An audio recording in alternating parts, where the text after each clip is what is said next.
احسن جس ماں کے جگر کے گوشے بھوک کے مارے تڑپ رہے ہوں، جس کا بچہ اسپتال میں زندگی اور موت کی جنگ لڑ رہا ہو، مگر ڈاکٹر مسیحا ہزار منت، سماجت، ہاتھ جوڑنے اور گڑگڑانے کے، خدا اور رسول کے واسطے دینے کے بعد بھی علاج کرنے پر آمادہ نہ ہو، جس کی بوڑھی، بزرگ اور لاچار ماں دواؤں اور علاج کی غرض سے اپنی بیٹی کی جانب افسردگی کی نگاہ سے دیکھتی ہو، وہ گناہ یا ثواب نہیں دیکھتی۔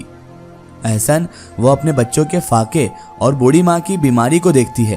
لیکن نرمین دیکھو احسن، معاشرے میں دولت کی غیر منصفانہ تقسیم ہی ایک عورت کو طوائف اور وحشیہ بناتی ہے۔ کوئی بھی اپنے شوق سے وحشیہ نہیں بنتا، کوئی بھی نہیں چاہتا کہ اس کے اوپر اتنے سارے مرد ظلم کریں، اور یہی چیز بھی پڑھے لکھے تعلیم یافتہ نوجوان کو ہتھیار اٹھانے اور دہشت گرد بننے پر مجبور کرتی ہے۔ جب جسم پر چادر ڈالنے کی بجائے جسم سے لباس اتارنے پر دولت خرچ کی جاتی ہو، جب مجرے کی محفلوں پر ڈالر نچھاور کیے جاتے ہوں، تو مجھ جیسی عورتوں کو طوائف بننا پڑتا ہے۔ اور رہی بات میری جہنم کی، تو میرے پاس آنے والوں، مجھ سے دھندا کروانے والوں اور میرا جسم خریدنے والوں کے بارے میں کیا خیال ہے احسن تمہارا؟ کیا خدا طوائفوں کا نہیں ہوتا؟ بتاؤ احسن، تم نے وہ واقعہ تو کسی کتاب میں پڑھا ہی ہوگا۔ احسن نے تعجب سے کہا، واقعہ؟ کون سا واقعہ نرمین؟ مجھ جیسی ہی ایک طوائف نے جب اپنے جوتے میں پانی بھر کر ایک پیاسے کتے کو پلایا تھا، تو میرے غفور الرحیم خدا نے اسے بخش کر جنت عطا کر دی تھی۔ تو میرا خدا بھی تو وہی خدا ہے نا احسن؟ مجھے خود سے زیادہ فکر ان لوگوں کی ہے جن کے ناانصافیوں کی بدولت میں اس جسم فروشی کے بازار تک پہنچی ہوں احسن۔ باقی میری جنت یا جہنم کا فیصلہ کرنے والے انسان ہوتے کون ہیں آخر؟ یہ سب باتیں احسن کے منہ پر کسی زوردار تماچے کی مانند لگی تھی۔ نرمین کیا تمہیں آج تک کوئی اچھا مرد نہیں ملا؟ میں اچھے مردوں کے پیر دھو کر پینے کے لیے بھی تیار ہوں احسن۔ تمہیں ایک دن کا واقعہ سناتی ہوں۔ ایک دن 6 لڑکے رات کے لیے میرا جسم خرید کر مجھے اپنے ساتھ لے کر گئے۔ ان لڑکوں نے شراب پی اور مجھے اپنے درمیان میں بٹھا لیا اور مجھ سے بھی شراب پینے کا کہنے لگے۔ میں طوائف ضرور ہوں احسن، مگر شراب نہیں پیتی۔ میرے انکار کرنے پر نشے میں دھت لڑکوں نے مجھ پر بہت تشدد کیا اور پھر باری باری سے زخمی حالت میں بھی ساری رات میرا جسم نوچتے رہے۔ میری چوڑیاں توڑ دی اور میری کلائیوں سے خون بہتا رہا، اور گلاس کا کانچ ماتھے پر لگنے سے میرا ماتھا بھی شدید زخمی تھا۔ میں خالی پیٹ تھی، مگر وہ پھر بھی ساری رات میرا جسم نوچتے رہے۔ اسی دوران ان سب نے اپنے ایک دوست کو بھی فون پر آنے کی دعوت دی۔ ایک لڑکا مجھ پر اپنی ہوس بجھا رہا تھا کہ تبھی فجر کی اذان شروع ہو گئی۔ میں نے ایک دم سے سیدھے ہو کر اپنے جسم پر چادر لینے اور سر پر دوپٹہ لینے کی کوشش کی۔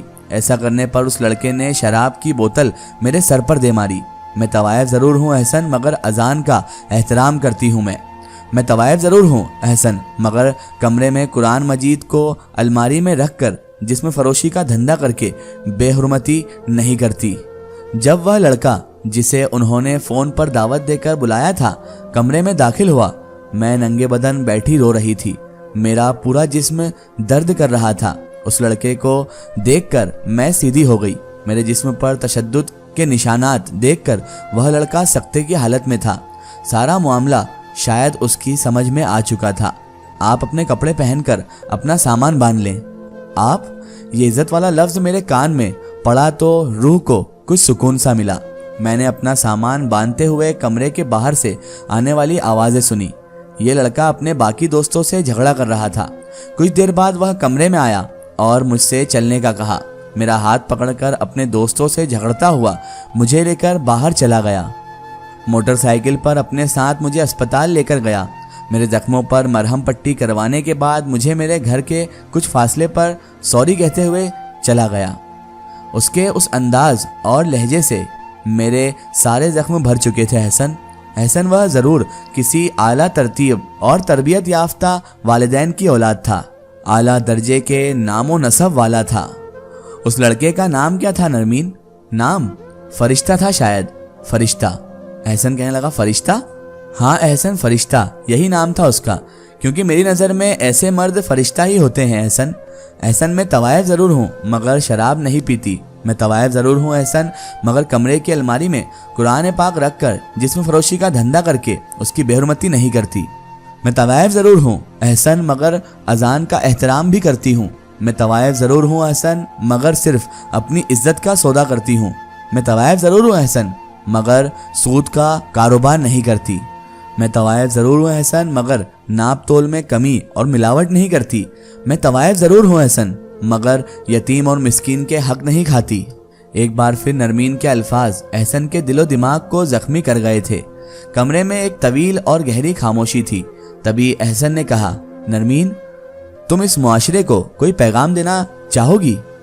میری ایسے مردوں سے ہاتھ جوڑ کر پاؤں پکڑ کر گزارش ہے جو چھوٹی چھوٹی ننھی کلیوں کو کھلنے سے پہلے اپنی ہوس میں دبوچ کر مرجھا دیتے ہیں، جو پھول سے بچوں سے زیادتی کرنے کے بعد ان کا گلا دبا کر گلا کاٹ کر کچرے کے ڈھیر میں بھوکے کتوں کے سامنے پھینک دیتے ہیں، کبھی پیٹرول چھڑک کر آگ لگا دیتے ہیں، کبھی اپنی درندگی کا نشانہ بنا کر گندے نالے میں پھینک جاتے ہیں۔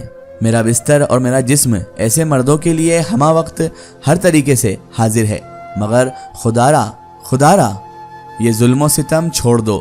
جانتے ہو احسن، جب کبھی میں کوئی ایسا واقعہ سنتی ہوں تو میرے کانوں میں ان پھول سے بھی نازک بچوں کی چیخیں گونجتی رہتی ہیں، میرے دل میں چھید ہو جاتے ہیں، میرا رونگ ذرا ذرا زخمی اور لہو لہان ہونے لگتا ہے۔ جو عمر کھلونوں سے کھیلنے کی ہوتی ہے، جس عمر میں اپنا دوپٹہ بھی نہیں سنبھالا جاتا، جذبات اور احساسات کی خبر تک نہیں ہوتی، اس عمر میں درندوں کی طرح نوچ کھاتے ہیں، درد کے مارے چلاتے ہوئے ماں ماں پکارتے ہوئے وہ دردناک آخری سانسیں لیتی ہوں گی۔ اور یہ سب بولنے کے بعد نرمین کی آنکھوں سے آنسو کی جگہ خون اور انسانیت کا درد بہہ رہا تھا، وہ روئے جا رہی تھی۔ اتنے میں بجلی کے چمکنے اور بادل کے گرجنے کی خوفناک آوازیں کمرے کے اندر تک گونجنے لگی۔ نرمین کے ساتھ ساتھ جیسے سارا آسمان اور کائنات کا ذرہ ذرہ رو رہا تھا۔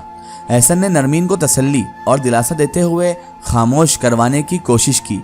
تم اب جا سکتے ہو احسن، اور ہاں، میرا یہ پیغام معاشرے کے ہر فرد تک ضرور پہنچا دینا۔